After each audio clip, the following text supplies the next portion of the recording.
Swastiastu. Perkenalkan, nama saya Yutri Wardani dengan NIM 23110312667. Baik, di sini saya akan memaparkan media interaktif dengan materi siklus air dan peranannya dalam kehidupan. Untuk memulai, kita bisa mengklik tombol Start. Nah, pada menu selanjutnya itu ada menu utama, yang dimana pada menu utama ini terdapat profil pengembangan. Kita bisa klik profil pengembangan, akan ditujukan pada profil pengembangan. Nah, pada profil pengembangan ini terdapat identitas dari penulisnya. Selanjutnya, kita bisa mengklik tombol Home. Nah, untuk menu utama yang selanjutnya itu ada tujuan pembelajaran, yang dimana terdapat 3 tujuan pembelajaran. Yang pertama itu peserta didik mampu menjelaskan tahapan-tahapan utama siklus air, seperti penguapan, kondensasi, presipitasi, cara runtut, dan tepat.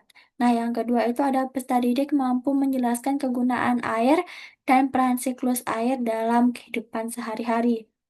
Dan yang ketiga itu ada peserta didik mampu menganalisis dampak perubahan iklim terhadap siklus air dan ketersediaan air bersih. Untuk itu kita bisa mengklik tombol home lagi. Nah, untuk menu utama yang ketiga itu ada materi, yang dimana terdapat 3 submateri. Yang pertama itu ada proses siklus air, yang dimana terdapat penguapan, kondensasi, dan presipitasi. Yang kedua itu ada peran siklus air dalam kehidupan sehari-hari. Dan ketiga itu ada dampak perubahan iklim terhadap siklus air. Untuk submateri yang pertama itu ada proses siklus air. Kita bisa mengklik proses siklus air ini. Nah, akan diajak untuk mengenal proses siklus air. Yang pertama itu ada penguapan yang ditunjukkan pada nomor 1. Yang kedua itu ada kondensasi yang ditunjukkan pada nomor 2. Yang terakhir itu ada yang ditunjukkan pada presipitasi. Nih, untuk itu kita bisa next.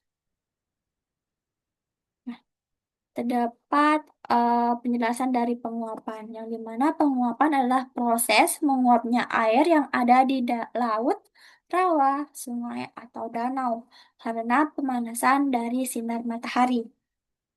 Untuk penjelasan yang kedua itu ada kondensasi, yang dimana kondensasi atau pengembunan adalah proses perubahan wujud uap air menjadi cair kembali dalam bentuk titik-titik air di awan.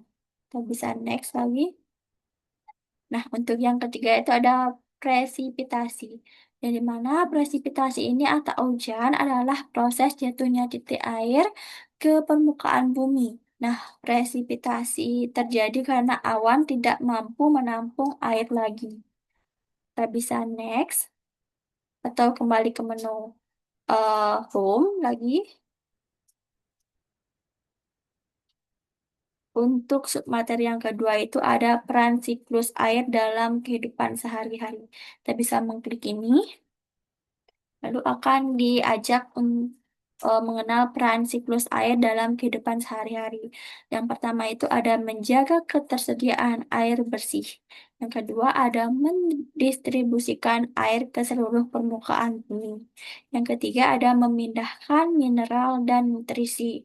Yang keempat ada membersihkan biosfer. Yang kelima ada mengatur pola cuaca dan iklim. Dan yang keenam itu ada mendinginkan bumi. Untuk submateri yang selanjutnya kita bisa kembali ke menu home lagi. Untuk submateri yang ketiga itu ada dampak perubahan iklim terhadap siklus air.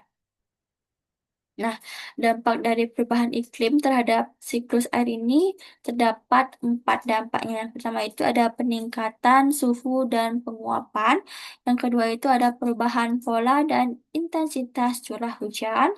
Yang ketiga itu ada dampak pada kualitas air dan ekosistem. Dan yang keempat itu ada peningkatan kejadian cuaca ekstrim. Kita bisa mengklik tombol home lagi.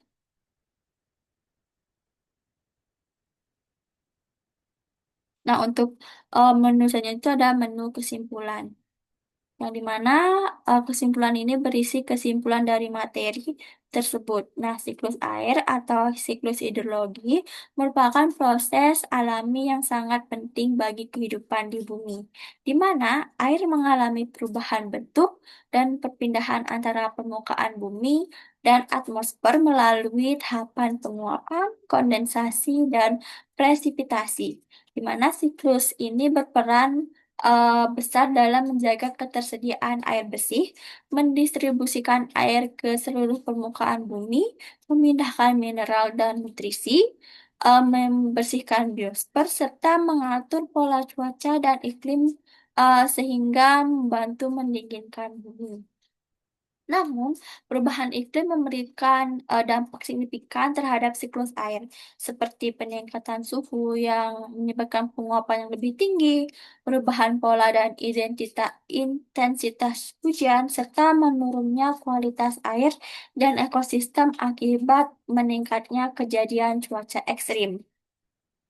Oleh karena itu, eh, pemahaman tentang siklus air ini sangat penting agar kita dapat menjaga kelestarian lingkungan dan ketersediaan air bersih di masa depan.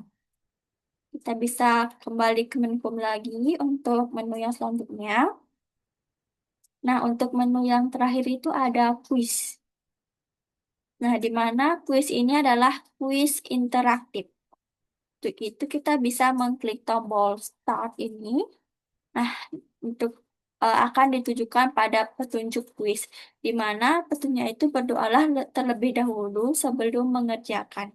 Nah, kerjakan soal-soal dengan jawaban yang benar, baca dan pahami petunjuk pengerjaan dengan baik dan teliti. Untuk memulai, kita bisa mengklik tombol start, jadi mana akan ditujukan pada soal-soal yang berkaitan dengan materi. Yang dimana soalnya itu apa yang dimaksud dengan siklus air? Ada 4 pilihan di mana A, B, C, D. Di mana pilihan pertama itu ada proses pengerakan air dari sungai ke laut saja. Yang kedua itu ada proses penggerakan air secara terus-menerus dari permukaan bumi ke atmosfer dan kembali lagi ke bumi. Yang C ada proses penguapan air dari tumbuhan. Yang D itu ada proses perubahan air menjadi es kutub. Nah, jawaban yang benar itu ada di B, yang dimana proses penggerakan air secara terus-menerus dari permukaan bumi ke atmosfer dan kembali lagi ke bumi. Itu jawaban yang benar. Kita bisa mengklik ini. Nah, jawaban kamu benar. Kita bisa next. Nah, pada halaman selanjutnya itu akan diberikan penjelasan kalau kalian itu benar menjawab. Nah, siklus air adalah proses di mana bergerak secara berulang dari bumi ke atmosfer melalui penguapan, kemudian kembali lagi ke bumi melalui hujan. Nah, proses ini sangat penting untuk menjaga ketersediaan air di bumi. Kita bisa next ke menu home. Mungkin itu saja dari penjelasan media interaktif saya. Saya ucapkan terima kasih. Om Santi, Santi, Santi, Om.